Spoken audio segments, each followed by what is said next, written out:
नमस्कार. सुहास माने मराठी या यूट्यूब चॅनलमध्ये आपलं मनपूर्वक स्वागत. आज आपण विद्युत सहाय्यक भरती 2023 डॉक्युमेंट व्हेरिफिकेशन शेवटची संधी अपडेट जे आहे त्याविषयीची माहिती आपण बघणार आहोत. तत्पूर्वी आपण आमच्या चॅनलवरती नवीन असाल तर चॅनलला सबस्क्राईब करा, व्हिडिओला लाईक करा आणि शेअर करायला विसरू नका. अपडेट काय आहे आपण ते व्हिडिओत समोर बघूया.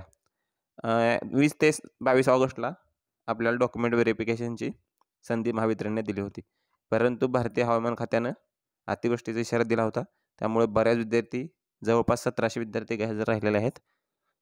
त्यामुळं त्या विद्यार्थ्यांची अनुपस्थिती लक्षात घेऊन महावितरणला बऱ्याच संघटनांनी विनंती केली होती की आपल्याला मुंबईमध्ये किंवा कल्याण झोन अथवा भांडूप झोन किंवा कोकण किनारपट्टीत अतिवृष्टीचा इशारा दिल्यामुळे काही विद्यार्थी मित्र गैरहजर राहू शकतात.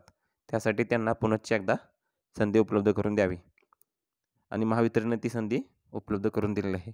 त्याविषयीचे अपडेट आपण बघणार आहोत. काय आहे ते समोर बघूया. आपण व्हिडिओ शेवटपर्यंत नक्की बघा.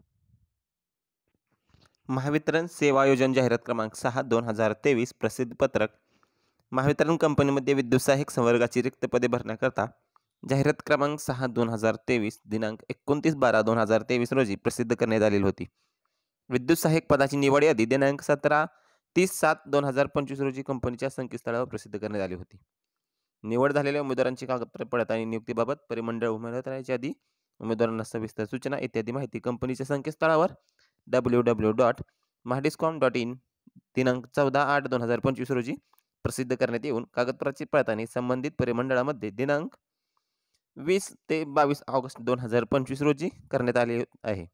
तथापि उक्त कालावधीत राज्यातील काही जिल्ह्यांमध्ये भारतीय हवामानशास्त्र विभाग यांनी दिलेला अतिवृष्टीचा इशारा व पूरस्थितीचा विचार करता काही उमेदवार सदर परिस्थितीमुळे अथवा त्यांच्या अप्रिय कारणामुळे कागदपत्र पडताळणी करता अनुपस्थित राहिल्याने उमेदवारांनी पुनश्च कागदपत्र पडताळणीबाबत विनंती केलेली आहे. सबब शेवटची संधी म्हणून गैरहजर उमेदवारांनी त्यांना वर्ग करण्यात आलेल्या परिमंडळ कार्यालयामध्ये दिनांक 9 व 10 सप्टेंबर 2025 रोजी सकाळी 10 ते 10 वाजता मूळ कागदपत्रासह उपस्थित राहावे. उमेदवारांनी परिमंडळाने यादी कागदपत्र तपासणी करता आणायची कागदपत्र यादी इत्यादी विस्तृत माहिती कंपनीच्या संकेतस्थळावर अवलोकन करावे. या प्रक्रियेनंतर गैरहजर उमेदवारांना कोणत्याही प्रकारच्या निवेदनाची दखल घेतली जाणार नाही याची नोंद घ्यावी. दिनांक 28/8/2025 शेवटची संधी म्हणून उमेदवारांनी या संधीचा फायदा घ्यायचा आहे आणि आपले डॉक्युमेंट व्हेरिफिकेशन करून घ्यायचं आहे. ही होती छोटीशी अपडेट. धन्यवाद.